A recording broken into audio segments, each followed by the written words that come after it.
Sheep's Head. A king had a daughter, Anne, who was pretty, and his queen had another daughter, Kate, who was clever. The girls loved each other very much, though the queen felt rather envious of Anne's beauty. She wished to make Anne look plain and wondered what to do about it.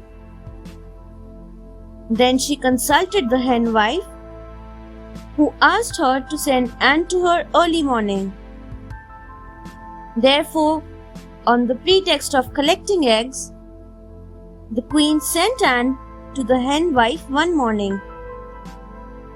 She had put a pot on the fire and asked Anne to take off the lid and look in. As soon as Anne did that, her head was transformed into a sheep's head. Kate, however, felt very sad for her sister, and wrapping her head in a scarf, she left the palace with Anne to seek their fortune elsewhere. They walked till they came to a castle and learned that it belonged to the king of that country.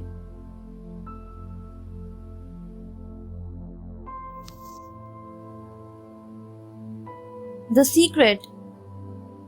Kate sought shelter at the palace for both the sisters. She learned that one of the two princes was ill, and no one knew what the matter was. Anyone who watched over him at night vanished in the morning. The king offered a casket full of silver to anyone who could stay up with him and find out what troubled him. Kate bravely offered to sit up. She found that at midnight the prince got up, saddled his horse, and rode through the greenwood. Kate leapt up behind him, unknown to him, and collected nuts along the way from the trees.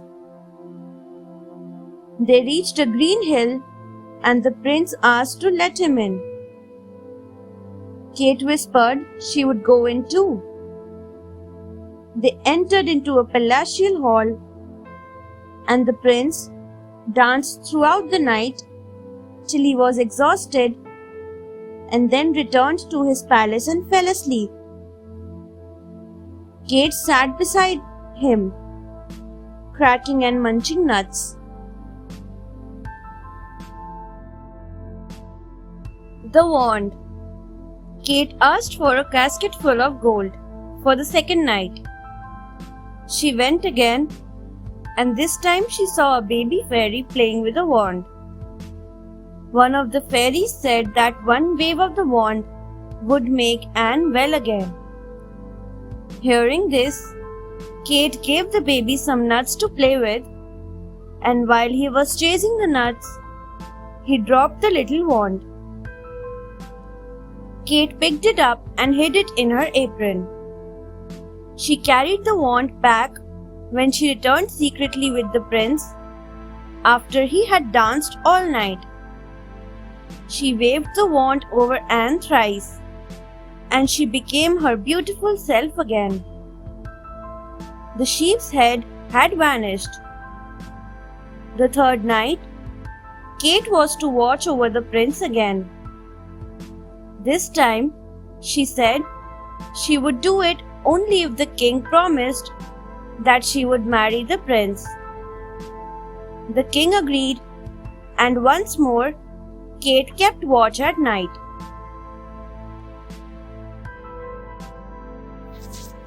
The bird. Kate sat beside the sleeping prince till midnight, and then, as usual, he rode out to the green hill, unaware that Kate was behind him. Once more, he danced all night through. The fairies were there, and the baby fairy was playing with the little bird. 3 bites of that bird will cure the prince's illness, whispered one fairy to another.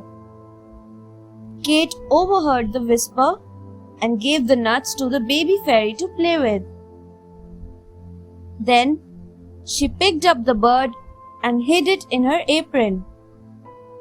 That day, she cooked the bird for the prince and gave him 3 bites of the dish. He was cured completely. In the morning, the king found him and Kate cracking nuts by the fireside. Both Kate's prince and Anne were well now. There was a grand wedding as Kate married one of the princes and Anne married the other, and they all lived happily. Thanks for watching. Do like, share, subscribe to Sahil Book House.